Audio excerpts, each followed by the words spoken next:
Um, just a little bit about the online peer mediation platform. You've seen I'm sure the platform online, maybe a Facebook or Twitter. What we're doing, our platform was a grant-funded platform for online peer mediation and resources that was funded by JAMS Foundation in 2014 to 2016. And then in 2016, we were taken over by the National Association of Peer Program Professionals, and we have 4 goals of our platform. Number one, we provide free resources. So if you go to our online peer mediation platform website, you will see curriculum, you will see free videos, you will see all types of resources for conflict resolution sources.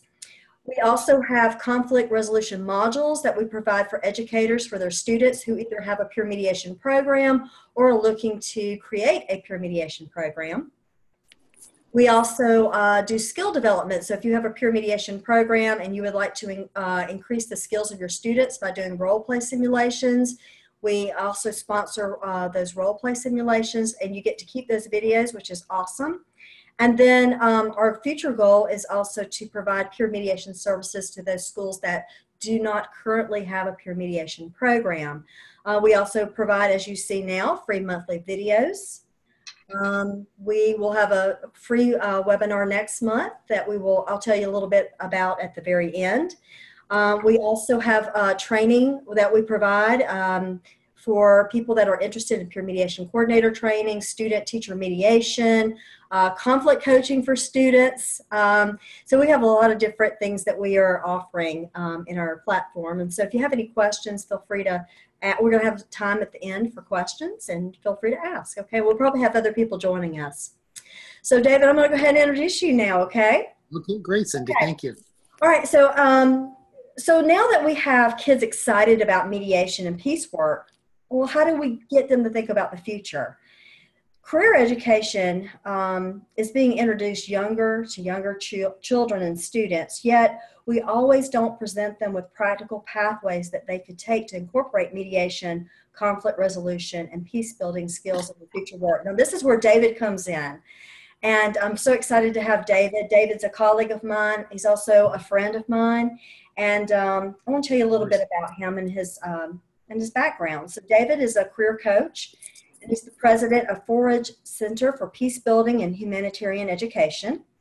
David also teaches at the School for Conflict Analysis and Resolution at George Mason University, and he was a U.S. Fulbright Scholar teaching ADR and peace studies. David is also the recipient, I remember this, David, when you got the William Kreidler Award, and he is also the author of Peace Jobs, a student's guide to starting a career working for peace. So in this webinar, David's going to share strategies for engaging young people and considering their professional and educational futures where their mediation and conflict resolution skills can be applied. So thank you guys so much for joining us. David, Thank you, Cindy. And is it Honor? Yep. Hi. Honor, okay. So it looks like it's the 3 of us right now. I don't know if there's anybody else. Cindy, do you know if anybody else is online? Not right this minute, but we'll probably have some people. Okay, great. So Honor, what I'm going to show mostly is a brief PowerPoint, and there are going to be some activities that we're going to talk about at a certain point. But at any time we're going through it, if we want to slow it down, speed it up, skip some things, have a broader conversation, we should do that. My conversation is mostly directed towards people who engage with young people, so college and high school. So it's kind of, but it does have applications to people themselves who are looking for work. So it's just not the people that are going to help other people, but people themselves who might have questions about it. So I'm going to go ahead and share my screen, and we'll kind of operate from that point on through my screen. And this just gives you a little bit of information that Cindy has. Do you both see my screen? I just want to make sure. Yes. And that's a copy of my book right there. I wrote the book in 2016. I spent a better part of 30 years working in conflict resolution. And I've kind of had I was at a meeting last night of kind of a group of Maryland mediators. And a person was asking me about my background, and it was very hard for me to tell them my background in 2 minutes or less, because in the course of 30 years, I've done so many different things in the field. I started off as a divorce lawyer where I did divorce mediation for about 10 years. And then I went and taught at a community college where I started a peace and conflict program, started a community mediation program in our county. Then I was a U.S. Fulbright Scholar where I taught ADR and peace studies overseas. Then I came back and I went to the U.S. Institute of Peace, which deals with global conflict, and was there for about 10 years. And then the last 5 years, I've been doing consulting, working mostly with college and high school students. Throughout this entire period of time, I was often working with young people, college, high school students, but people are older. And, one of the challenges is that we get people really ginned up and excited about this work. And we're excited about it, and our enthusiasm rubs off. And whenever you're done the activity or event, invariably there's the kind of the Q&A, and students are raising their hands and saying, and, one of the things invariably that I get asked is, well, how do I get a job in the field? And I have to tell you, it has not been an easy answer. We could quickly say, well, you could be a mediator or an arbitrator or an ombudsperson or whatever. But, when you're talking to a 15-year-old or you're talking to a 20-year-old college student, that's a long road to go. And increasingly, as education has become more and more structured in our field, the educational hurdles to get to those things are more and more difficult. When I started doing mediation, I had a law degree, right? And those were the days in the 80s and 90s where you had a lot of lawyers and social workers who were kind of leaving what they were doing and doing this. But now I teach at George Mason and the School for Conflict Analysis Resolution, and you have masters and you have PhDs and you've got all this. So it's a lot harder to kind of cross those bars to get to those things. So one of the things I started to recognize is that we've taken a very limited perspective when it talks to students about careers, that we've kind of whittled it down to a handful of careers. When in fact, when we think about work, one of the things that we always talk in our field is the way that conflict and peace building skills and aptitudes can be integrated everywhere. So why not in every career? In other words, if all we're saying you can only be a mediator or this, what we're saying is that the value of these skills and these aptitudes are not important in other fields. So when I talk to students today, I'm increasingly telling them about being police officers and nurses and teachers and, any career imaginable. There's a way of integrating this idea of building peace and skill. So my book is based on that premise. So we'll talk a little bit about that as we go through this. So just really quickly, this is kind of the densest, this is the most dense slide I have with text. I don't like putting text on slides, and I'll get this to you, Honor, and anybody else that joins us. But it just is just some quotes. One was Department of Education talking about, that students are not really necessarily seeing the link between careers and what they're learning. 45% of high school students felt ready for college based on the College and Readiness Survey, but 55% didn't. And it's for colleges where you get a lot of this career work that goes on. The 2014 Cooperative Institutional Research Program found that getting a job was kind of the most paramount reason why people go to college, right? It used to be you go to college to become enlightened, and that's still there, but it's about with 40% of students. Most students recognize you go to college, you get a job. And coupled with that is the realization that we don't know what jobs are going to look like in 10 years. So this idea that we talk about careers and career education is earlier and earlier in school. And it used to be career education was, and I had 2 kids who went through public school, was, career days, you bring your mom and dad, or you bring your moms or you bring your dads or whatever it is, you bring them to school and they talk about what they do, right? That used to be career day. But now, getting a career is kind of a science in and of itself, and developing a career. But then we're trying to predict the future that we don't know what's going to look like. So I talked about my book and kind of the reason behind publishing my book. One of the first slides I always show people about getting a job is that we have to often think very non-traditional when we think about work, and recognize that people have certain passions and interests that can converge with doing peace work that could make for many, very much fulfilling professional lives. So this is a coffee chain in Minneapolis called Peace Coffee. I think there are five sites, Peace Coffees. They get their coffee as organic, fair trade coffee from Central America. And I don't know the owner or anything like that, but the theme is definitely peace and the resolution of conflict and humanitarianism. You see that all over the place and everything. So when we're thinking about jobs, we're not often thinking about entrepreneurs, right? Why couldn't you have a love for the resolution of conflict and bringing people together? But you say, I also have a love for coffee, right? So why don't I open a coffee shop? This is Peace Food Cafe on, I think it's near Central Park. I took a photograph of this when I went up for the March for Our Lives. I went to the march in New York. I mean, a lot of people are in Washington. And of course, these themes of restaurants and so forth about trying to promote peace and justice are pretty prevalent there. This is an organization called Peace Lab. This is an offshoot from the U.S. Institute of Peace. Now, the U.S. Institute of Peace is a federal think tank established by Congress that focuses on international conflict. But for many years, USIP had a very strong look, it still continues, has a strong focus on technology and how to use technology to prevent violence. So looking at things like the use of drones and the use of social media and the use of the internet and websites and all these things are kind of part of that, right? And so they formed Peace Tech Lab about 5 years ago to kind of incubate that.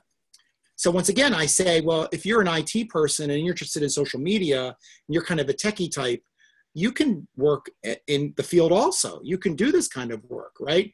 And this might be the end that you're working in. You're not the mediator as much as you're the person that's creating whatever it is that's needed, the web page or social media or whatever it may be. This is actually a photograph of my son. It's a little bit dated. My son is in the Peace Corps. He will be coming out of the Peace Corps, his close of service is in October. So he has now spent almost 2 years in Namibia, which is in Southern Africa. And he went to the University of Maryland and graduated in 2016 with a degree in mechanical engineering. So this was in the beginning of his service. He looks very different now. His hair is a lot longer, the beard is a lot longer and so forth. But once again, when we're thinking about the work that people can do, this idea of giving service, right? So it's Peace Corps, it's AmeriCorps, there's a whole range of things that some of them don't even require college. Like people don't realize that AmeriCorps, you don't need a college degree to go into AmeriCorps, right? And AmeriCorps is 11 months, Peace Corps is it's like 20, it's actually 24 months because you have some training involved in it also. So these are the types of careers also that people can start off and doing also. This is Peace Tea, right? You could sell tea, I suppose, if you wanted to. I've always loved this image. I took a picture of it in the subway in Washington. And of course, we kind of identified Mahatma Gandhi and Albert Einstein, right? Blue Jeans is a technology company that's like Skype, right? Or Zoom, right? And this was an advertising campaign they had a couple of years ago. The particles of peace from savant to savior. Imagine the collaboration. And once again, to get people to recognize that careers today are about putting things together, right? And, imagine a company where the values of Einstein and Gandhi were apparent. But it's really a metaphor for how do you find an intersectionality. So I tell students and young people, think about careers is that what you want to do is you want to find where things are connected to each other. So this is just some kind of things that impact careers overall that we all know. Supply and demand, overall trends in work environments and structure, and that's changing a lot. So we can't think about careers kind of in incubation or not incubation, isolated, I'm saying, for the larger conversation of what the world of work is looking like. And we're going to talk a little bit about that. There's alignment between skills and education and need. They're aligning differently than they used to. I mean, one of the things that we recognize is that in some fields, getting more and more education is becoming important. In the Washington metropolitan area, for instance, getting a master's degree is what a bachelor's degree was maybe 10 years ago. Everybody gets a master's degree, right? So we're getting higher and higher educated. Now, that's good, that's bad, right? There are two ways of looking at it. But having that alignment between education and skills become really important. how the economy is doing, and globalization are all factors also. People always ask, well, how about getting a job as a mediator, right? And all you have to do is look at the Department of Labor, and you see here that the employment change between 2016 and 2026 is that there are going to be 800 more mediators in the United States. Just 800 more, not 8,000 more, right? It's actually, that's a 10%. It's growing pretty fast, according to the labor statistic, right? But one of the things to recognize is that to become a mediator today is becoming more and more difficult because of education, because of the hoops you have to go through and so forth. So, you know, once again, these statistics are important. We don't do a lot of quantification of them in our field because conflict resolution feels like different from each other, right? But at least it's always important to kind of remind yourself that there is somebody who's studying this. The future of peace work. So there are three things, and I'll go through them quickly. One is recognizing that what we do is being mainstreamed, right? So, you know, you talk about this job as a mediator, and increasingly what we're talking about is the manager who has mediation skills, right? Because our work environment is getting more and more diverse. You know, when I was a 25-year-old, a diverse workplace meant there was an African-American on staff. That was a diverse workplace, right? And maybe a couple women. Now, what does a diverse workplace look like? Whatever, right? All kinds of diversity, right? Diversity brings about conflict, right? So having people who understand conflict, who are in various positions within an organization, become important. Creative applications are going to be important. That is, one of the things that we have to recognize is that conflict is a humanistic thing. We're dealing with people who have needs and personalities and emotions and so forth. So this idea of what we call high touch and boundary crossers, these are themes that were developed by the author Daniel Pink. So if you read any of his books, I think I reference one of the books. They're really, really useful because they talk about the changing nature of work. But high touch means is that we're still conflict, even though we talk a lot about online things, online peer mediation, for instance, very valuable. But one of the things also to recognize is that it's working with people one-on-one, getting into their space, holding their hand, patting them on the back, reading their emotions become really important still.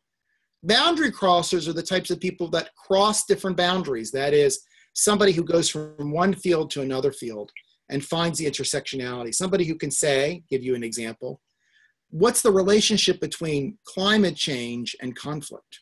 People say, well, I don't know. But we know that there is, because as the climate changes, there's more and more forced migration. If there's more and more forced migration, there's probably more and more urbanization. If there's more and more urbanization, there's more and more conflict, right? So that's an environmental perspective and somebody who understands about social patterns and migration who's bringing those things together. And then finally, soft skills are becoming important. And in fact, we lose a lot of soft skills in the last couple of years. Studies are showing students are getting more technically adept, but they're not developing listening and negotiation and kind of humanistic skills. Some people will blame social media because of that, Facebook, so forth and so on. I'm not going to blame anybody. I'm just saying it's still going to be important. I'm not going to read this, but this is, if you kind of look at this, it's an interesting quote because it's a quote by an IT person who says he doesn't want to hire technology savvy people. He wants to hire people who have soft skills. You want your tech person to come in and pat you on the back and say it's going to be okay, and I'm going to help you figure it out, and we're going to work through this. You don't want your tech person to just be technologically oriented. And so those are all conflict sensitive skills, right? We know that. Being able to listen, being able to show empathy, those become important for tech people. Future drivers of conflict, go this pretty quickly. This is just kind of a list of what people are saying in the future. So if you're thinking about work, we always have to think about the situations where conflict is going to exist in to create work. And a lot of this is more global than it's local. But you can see from this list, a lot of these things are things that are kind of we take for granted. They don't even seem like conflict issues to us, but they are. So the growth of income and unemployment, right? They don't, so as employment grows or not grows, as income goes up and not goes up, there's more and more social stratification. That brings about conflict, right? Climate change, water competition. Water competition's the next slide. Water world's the next driver of global conflict. If you're interested in global conflict, people are saying water is going to be the new oil, right? And so you you know what? You can live without oil, but you're sure as heck can't live without water, right? And so you're having conflict, for instance, through the Northwest Passage between Canada and other countries, because Canada says that's not international waters, and now as it's thawing out, ships are going through that, and Canada is saying, no, you can't do that. This is Canadian waters, but other people are not viewing it that way. So let's talk more about kind of population. So one of the things that when I'm talking to millennials, and millennials are people that are born anywhere from, we'll say, the early 90s through the early 2000s are millennials. I mean, people use different numbers, different dates, but they're going to represent 75% of the workforce. So one of the things I recognize is the workplace is going to be determined by the values of millennials, right? So the predominant culture in a place reflects the values of the predominant population, right? So as people that look like me retire, right, and people look like Cindy retire, millennials are going to replace those people. So what their expectation of what work is supposed to look like is going to change. 64% of millennials want to make the world a better place. And millennials, for the most part, are devoted to finding the common ground. Now, we hear about, we're in a hyper-politicized environment, so, we hear different things. But overall, if you did surveys of millennials, you would find that. This is important because millennials also are a lot more bipartisan than, for instance, baby boomers, right? So they're more apt to say, let's just kind of get this done. So that affects how work is done and what careers are out there. The other issue has to do with the gig economy, right? So there's a lot of different discussions lately about what work looks like in the future. So the idea that you'd have one job and you'd have that job for 30 years and then you'd retire and move to Florida, that's fantasy land. That doesn't exist anymore. It's more likely that through the course of your life, you're going to have a number of different careers. You're going to continue going to school because you're going to pop from one career to another.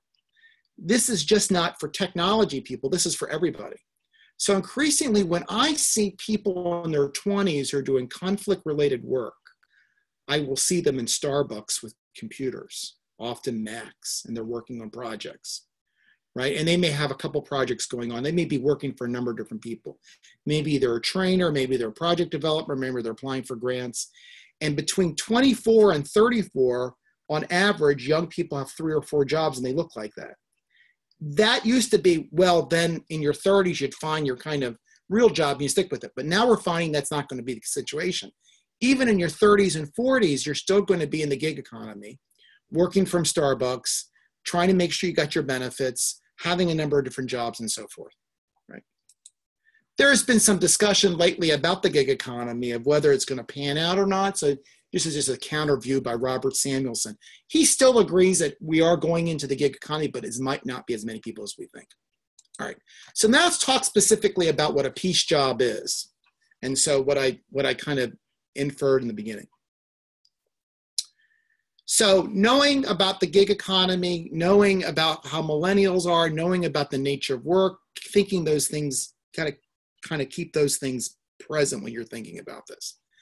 What I say is that the world of work, when it comes to what we do, is kind of divided into 2 different areas. There are people that do direct action. That is, what they do is directly designed to effectuate the resolution of conflict or build peace or prevent violence. And indirect action, that is, it's not the primary reason they're doing what they're doing. It's an outcome, but it's more of a byproduct. So let me give you an example. If I'm an English teacher, right, or I'm a mathematics teacher, and I'm teaching algebra, people would say, well, you're not teaching peace, you're not teaching conflict resolution. But if because you are in school, you have an ability to find work for yourself, and you develop confidence and aptitude to be able to count or read or write. I'm in fact in the conflict prevention building if I'm your conflict prevention business if I'm your teacher, right? So one of the things that we have to recognize is that there are a lot of people who are doing lots of important things who don't necessarily see themselves as people who are doing conflict prevention work, but are.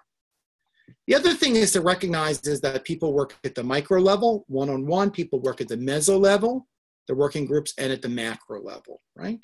So if you look at these jobs here, these are the jobs that we always talked about in conflict resolution: diplomacy, humanitarianism, mediation, human rights advocacy. And I'd say we need to talk about more of these jobs: law enforcement, education, healthcare, the arts, science, IT, business, yada, yada, yada, more and more jobs.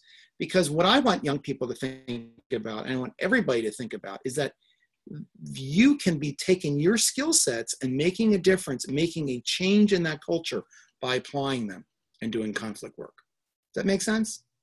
Right?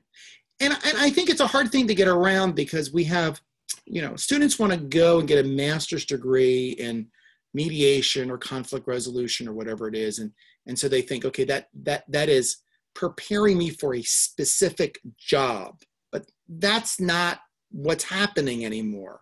It's preparing you by enabling you to work in an environment, develop certain skill sets that you can apply in many different ways. So strategies. Just real briefly, right? How we work with students, we want to prepare them for a world of diversity. Need to start by understanding oneself. I always get young people, anyone, to understand themselves. Like, you can do like a conflict styles assessment, right? To thine own self be true, right? You can give them Thomas Kilmann or something like that before people, and even, I've never used Thomas Kilmann in anything younger than high school, but students understanding their own way that they approach conflict becomes important. Exposing students to stories of other peers working for peace. One of the things that I think modeling behavior is one of the best ways of learning. So I'm not going to tell you what to do. I want to share with you a story about somebody who's doing some really important work. And you will make your own decision how much of that story you will accept for yourself, right? And so the stories that I want to tell you about, the stories that I want to tell you about, I'm going to come back to this, are not going to be stories about people my age. They're going to be people in their 20s and 30s. In my book, for instance, I have about 30 stories of people who are in their 20s and 30s, mostly, who are doing conflict work, peace building work. And when you are reading a book like this or reading the story and you're 18, 19 years old, to find out what somebody's doing 4 or 5 years beyond you makes sense. I can figure that out. But if I wrote a book and I was talking to you about Jimmy Carter or talking to you about Desmond Tutu or, great peace builders, Mother Teresa, that's great, but I don't know how I'm going to become Desmond Tutu or Jimmy Carter, right? So we have to be practical. And even when we bring in adults, we often bring in senior people to talk to students about careers. They are in a different generation, a different way of looking at it than younger people. Today, it's all about career design. This is more for college students, that today we're not thinking about getting a job. We're talking about designing a pathway and how you go about that. This is an excellent book about thinking about values and aspirations. Daniel Pink's book on drive. There are a lot of books that are talking about motivation today. What motivates somebody to do the work they do? So, in this world of plentifulness, sometimes hedonistic plentifulness, increasingly the message, at least, and those of us who do conflict work, is I want to leave an impact. I want to work for purpose, right? So that becomes a motivator. Meaning is important also. Emily Estefani Smith's book I would recommend also is a good way of thinking about what you want to do. People that are searching for meaning in the work that they do, right? And this interesting story about the janitor at NASA is really the kind of story that you just think about it and it just warmed your heart to think that somebody who is a janitor would tell the president that I'm working to help put somebody on the moon, right? It's a different way of looking about the work that we do. We have meaning in what we do. In my book, I'm just going to talk about my book for a second. What I try to do is I try to get students to think about, because I do talk about famous people, what those famous people were like when they were the same age as the people I'm talking to. So this is a picture of Mahatma Gandhi when he was 19 years old, and he was studying to be a lawyer in London. And my question to the students was, at 19, did he think he would be Mahatma? He was Mohandas back then. Would he do great things? He probably didn't know that. Could you be the next Gandhi? You sitting in front of me, you're 19 years old, could you be this? Does anybody know who this person is? Cindy, Honor, if you think about who it is. This is Jeannette Rankin. And so most people know Jeannette Rankin as, well, story behind Jeannette Rankin. She served just a few years in Congress. Both times she voted against war, right? One, World War I, when she voted against war with 50 other people. And then the other case was in World War II, where she was the only one who voted against it. This is when she was a social worker. She was a social worker. This is in her late 20s. This one, you probably could deduct, this is Mother Teresa, which is also St. Teresa of Calcutta when she took her vows, right? When she was a young Serbian nun, her early days. Of course, she probably didn't know at that point in her life what her life would look like. This is Albert Einstein in his 20s, right? This picture here, which is a little bit harder to see, this is Martin Luther King right here. And this is Martin Luther King when he was a student at Morehouse College in Atlanta, where Cindy is. And back in those days, students, during World War II, this is like 1944, Martin Luther King is like 16 years old and he's a college student. And the reason is during the war, a lot of colleges were letting in younger age students because the predominant male population was going off to the war. So Martin Luther King was a smart man. You know, he got a PhD from Boston University and so forth. But I always tell students, I said, if you sit in the front of the classroom, you're never going to stand in the back of the bus. So keep that in mind. So he's in the front of the classroom.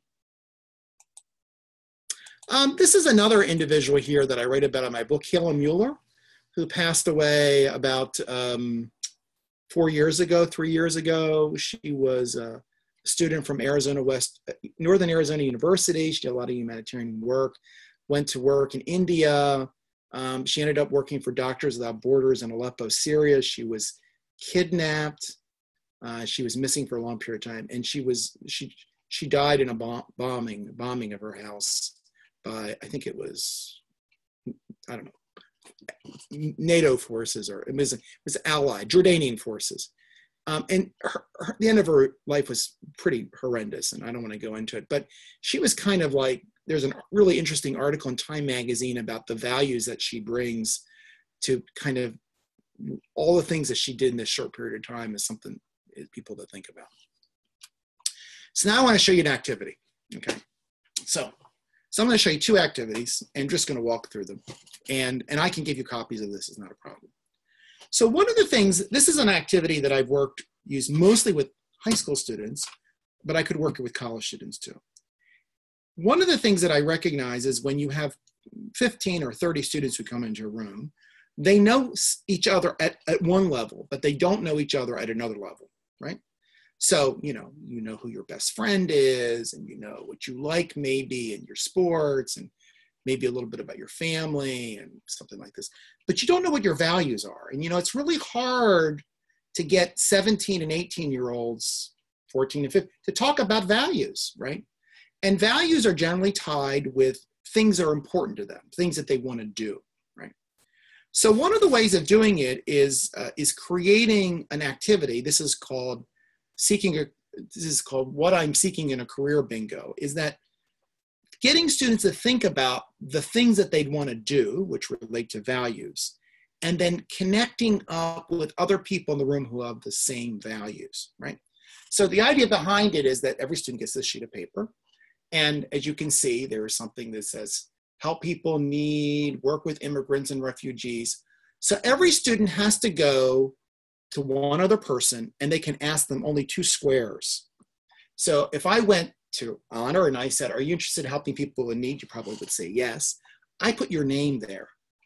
So then I go over and I go to I go talk, and I can ask you a second one. So then I ask you, assist people who are suffering with effects of violence. You might say no. Okay, so that's fine. So I just got one blank for you. So then I go to Cindy, because now my strategy is I want to do 4 across. And I say, work with immigrants or refugees. And Cindy says, yes. Okay, so I got Honor, I got Cindy. And I asked Cindy a second question, trying to bring people together. And Cindy's interested in doing that also. So I got 3 in a row. I just need 2 more and I've got bingo, okay? After this is done, what do I have? Students know not only what they think, they know what other people are thinking in the classroom, right? You've now created a network of students who share the same values and the same interests. So a teacher could take that and say, okay, everybody who, raise your hands if you were interested in stopping gun violence. Raise your hand if you wanted to, halt climate change. Raise your hand. I want you to go now. Because students have already identified themselves as having that interest. And they've developed then a network and getting to know what other people are doing, right? So it becomes really the beginning of developing relationships that go to other things that they can do. I actually tell students, when you get 4 in a row or 5 in a row, you get bingo, but I let the game go until everybody gets it. Then I stop at a certain point, and they're usually like 4 or 5 people who haven't done it, haven't gotten to bingo. And I said, okay, let's as a class help them out. So then people say, well, I like that, and I like that, and it gets done. So does that make sense? Right? It's a good icebreaker for college and high school students, but they're running around and they're crazy and they're asking people questions and so forth and so on. But that's the idea behind it. At the end of the day, they've got this document that shows, okay, this is the other people in the classroom that think the same way I do, okay? All right, second activity.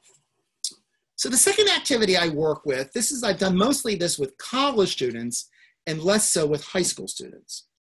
And this really has to do with entrepreneurship. So we often think about jobs. We think about getting a job somewhere, right? We don't think about starting my own job, right? Starting my own business. And I think you took 10 students and you said, what do you want to be? Probably 1 or 2 of them would say, well, I'd like to own my own business, right?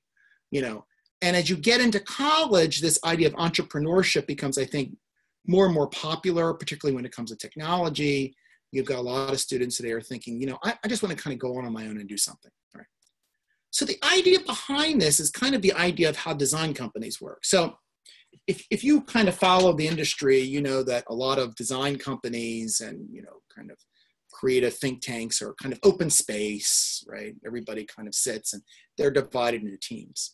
So here, this company called Make the Piece, which is you work for Make the Piece, and all the students do, we're setting up a competition where we want to come up with a product that's designed to promote peace. And that product can be either a service or a product, something that you sell and buy, or a service.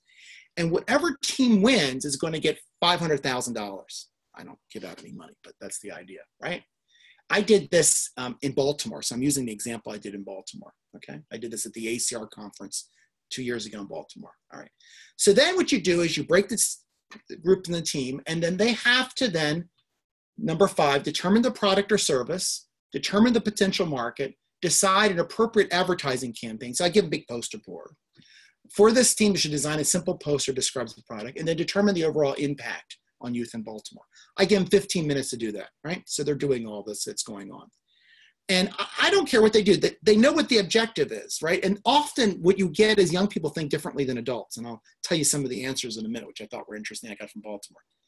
So what I often do is I will give them a consultant. Like if I've got teachers and adults in the room, they may be their consultants. So that just kind of keeps them on track. And then at the end, every group makes their pitch. So what happens is 4 teams, 5 teams, you walk up to, you watch this one team, they make their pitch, and you ask them questions, you go to the next team, they make their pitch. If you really want to make it competitive, you could vote on which one gets the $500,000. I've never actually done that. But what you get are really interesting things. So in Baltimore, the most interesting thing I got was the students said to me, we need to spend money to put in air conditioning in all Baltimore City schools. And the reason they said that is because in the summertime, it's hot. When it's hot, you're more likely to be short-tempered, and people fight more when it's hot in schools because people can't cool themselves. So a really important conflict resolution or conflict prevention tactic is air conditioning in schools. I hadn't thought that, and the teachers in the room were looking at me and saying, that's not what they thought about either. But from a student standpoint, having an air-conditioned room is a conflict prevention strategy, right?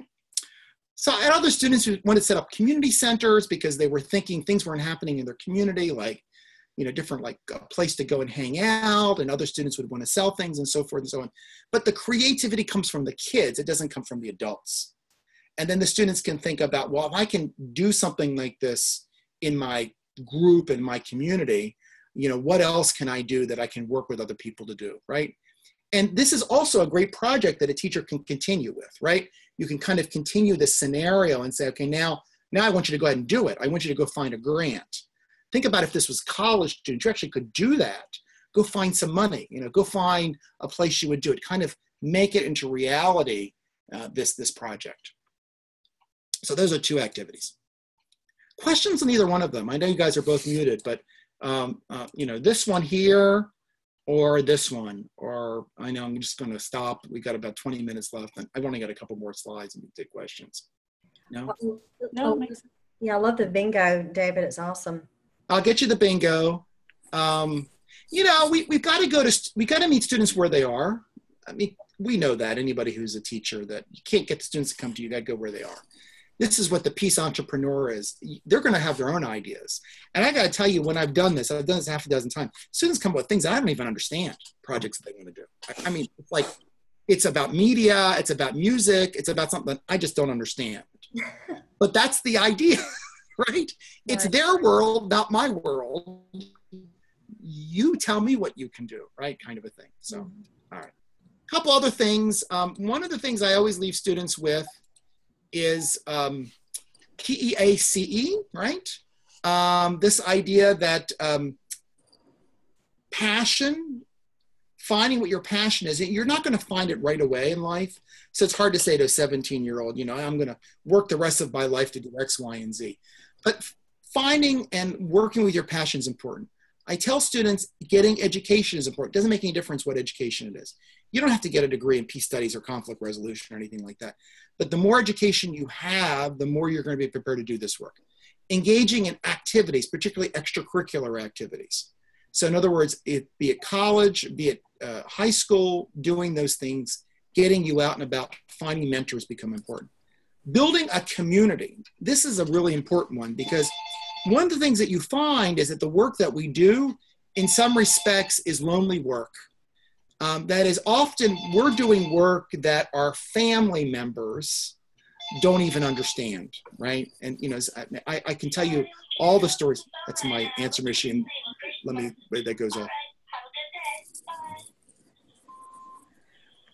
I think about the times when I've talked to college students, and they will come and tell me, they said, I'm from this little town in this little place, and it has a certain political vibe, and I want to study about human rights. And I go home and talk about human rights, and my parents don't know what I'm talking about. Not only that, they say, how come you're not studying finance? And how are you going to pay for this debt, right? And they really want to do this. And I say, you've got to find your posse. You've got to find the people that you're going to hang with. They're going to support you, because it is going to be tough going. So find your community. And the last thing I do is finding your environment that you're going to work in. And what I mean by that is that conflict is site-based. It's about people, and you've got to go to where it is. So I have students all the time that will come to me and say, I want to study international conflict and so forth. I say, well, when are you going to move to Washington, D.C. or New York? And they say, well, why do I have to do that? Because where you are, you're not nearly going to have the opportunities when you go somewhere else. If you want to work with refugees, I think you got to go to where the refugees are, probably, right? Kind of a thing. So people have to think about moving places.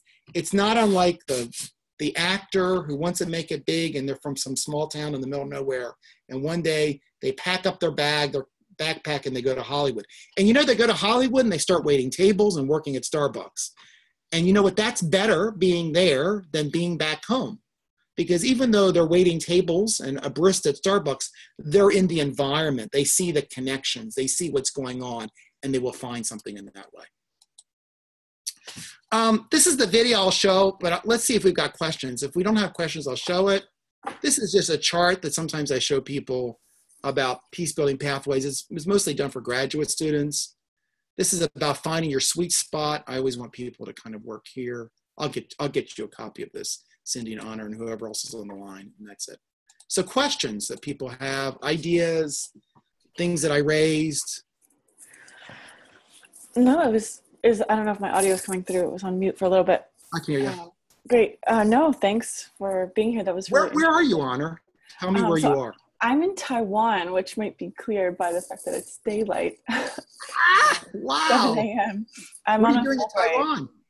I'm on a Fulbright, U.S. Fulbright to do a master's degree in international studies. I was a Fulbrighter myself.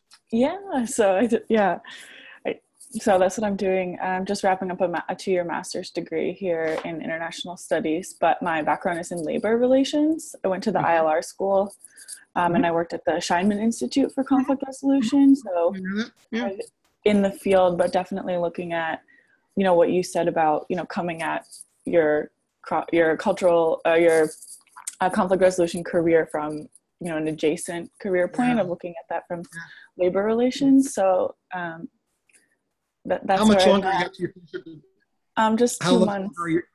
2 months, okay. Yeah. And what's the university in Taiwan you're taking a degree from? National Chengchi University.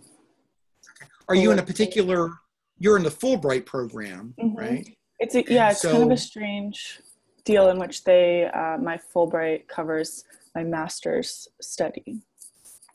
So one of the things I suggest you do is send me your email address. Okay, so great. My email address will appear at the end. And I'm really active in the Fulbright Association, Excellent. which is the Association of American Fulbrighters. And I write a column in the Fulbright Edge, which is the monthly newsletter of the Fulbright Association on careers. All right? So I'll send you the last 2 articles that I wrote about a career awareness. Oh, great. So, and thinking about careers. Now, when you come back to the States, where are you going to be coming back to?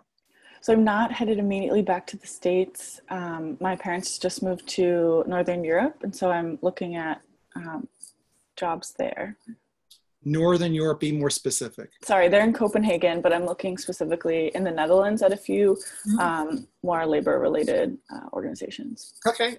Well, EU. I mean, you're going to, go to Brussels and Belgium and kind of in that area there also. So that's great. And congratulations on the Fulbright. I mean, that's something that will define you the rest of your life, in a sense.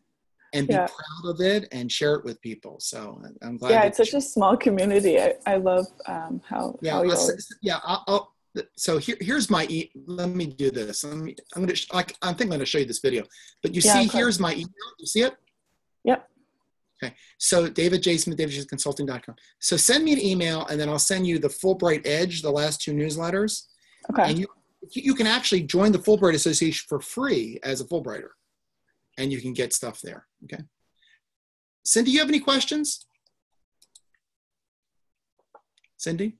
Oh, sorry. No, but I love that you guys made a connection. That's awesome. So let me show you this video, this last thing I'm going to do, okay? This video is a really interesting video. It's about 3 minutes long, and it is, it's already started. Well, no, it's not started. And it's a video for Expedia. So it's a video to get people to Expedia. I mean, my mother used to be a travel agent in the day, but nobody's a travel agent anymore, right? You go to Expedia and Travelocity. But it really sends a message to millennials and maybe the next generation. I keep forgetting what they're called. But there's some things about the video that trouble people also, which I won't tell you the things that trouble people quite yet until I show you the video. But it's kind of, it has a cool vibe to it. And it gets people to think about what they do with their lives, okay? So I'm going to shut up. I see. It should come up. Do you see it? My screen changing?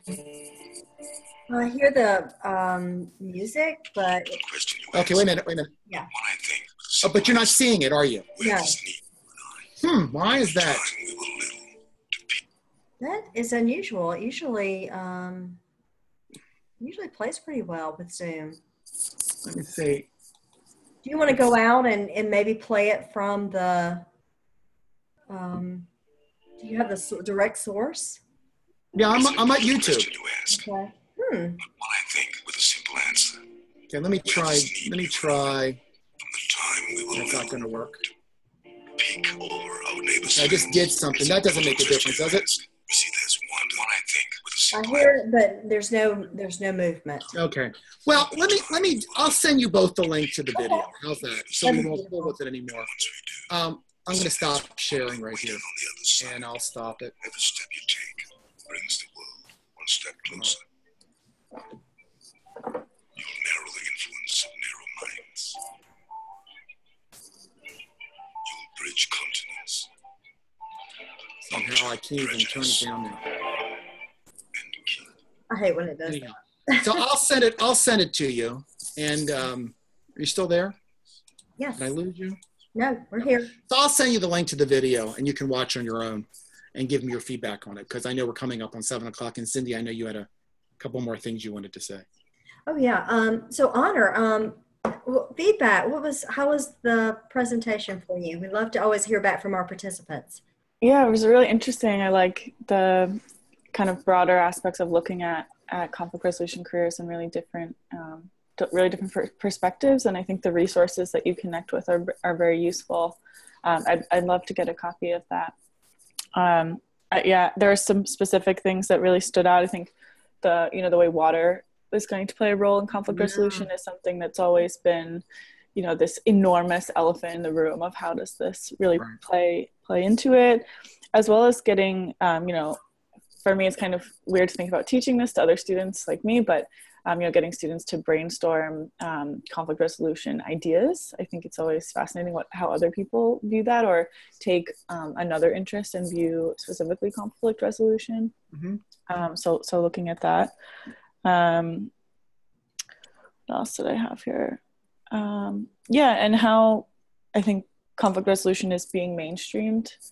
I really relate to that, and I see so many, especially in this kind of the day and age that we live in, how you deal with different types of people is really becoming such a fundamental skill. So I think I really like the approach that you take.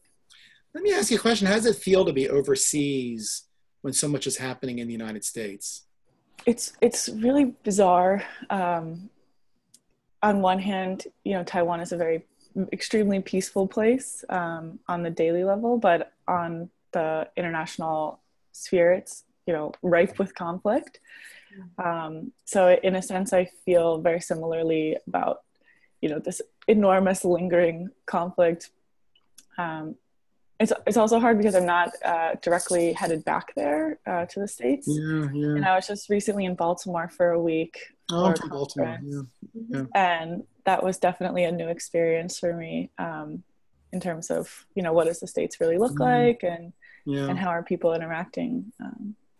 It's funny, my son feels the same way. I mean, he's been in the Peace Corps for 2 years, and he came home about 2 months ago just for a week and was like, whoa, what's going on here? And then, of course, I mean, because of WhatsApp and everything, we talk to him all the time and so forth. So it's not like he doesn't know what's going on. But, living overseas for an extended period of time when there's so much polarization and so much trauma in the United States that we're dealing with right now, it's kind of a hard place for people to be when they're overseas, I think, at times, Yeah. So anyhow. Well, it was certainly nice talking to you. You send me your email. You have my email address. I'll send you the link, and I'll send you the PowerPoint. Cindy, I'll do the same with you. You still there, Cindy? Yeah, that'll be great. I'll send you the link and the PowerPoint. And the PowerPoint, Cindy, you can distribute that if you want to. It's not a problem. Like the people who didn't show up, that's fine. Yeah. I don't have a problem doing that. We have about 7 people that didn't show, but what I'm going to do is put it on our blog, and I'll that's fine. Your presentation as well. Yeah, I might not get it out to you until tomorrow morning. No worries. I don't know, for Honor, it'll be not tomorrow morning. No worries. Well, it was a great presentation. I definitely do an advanced mediation skills with my students, and so I really see this as being something that I could do with them. Yeah, we have to, I think the hardest thing, I'll leave this one last, the hardest thing and the worst thing we could do as teachers is get students all, ginned up about it, all excited about conflict resolution work and mediation work and peace building work. And they said, okay, now you got to go out and get a real job. And that was what you did in high school. That's what you did in college. Now go get a new real job. And I mean, I deal with college students, and I just don't want to tell them that. I want to say your real job can be working on peace and doing conflict work. Absolutely. You know, I don't want students to give up those interests and the things that really drew them to that, to say, well, now I've got to go get a job in whatever and do something else that's not related to that. You know, those were my college days, and now I've got to be an adult. You can be an adult and work on peace. It's not a problem. We just have to be creative in getting you to think about how you're going to do it. And you can be a phys ed teacher that does cooperative education, does cooperative sports. You can be a cop who does restorative justice. You can be an IT person who supports a social justice group. You can be a diplomat, right? There are so many different things you can do, right? And that's what we have to start getting students to think about. Absolutely. Well, David, thank you so You're much. welcome. Thank you. And I Thank really you, look forward to Cindy, and seeing thank you. you, Honor. Yeah. Okay. I have one more announcement for those watching my video and Honor. Also, we have our next July webinar on July 24th, and we will have Thomas Valenti. He's an attorney and arbitrator from Chicago. He'll be talking a little bit about the mentoring program that I was a part of in Afghanistan. We did it online. And so here's the title. It's Utilizing Technology for Intercultural Communication in the Virtual World, Challenges and Benefits of Developing a Mentoring Program in Afghanistan. So I know Tom Valenti. He's a great guy. Yes, he is. So you got a good one next month. Yeah, he's a great guy. He is. So Honor, thank you so much for being on. Okay. Thank you all. David, all thank right. you. Honor, have a great day, and Cindy, have a great evening. Thank you. Bye-bye. Thank you. Take care.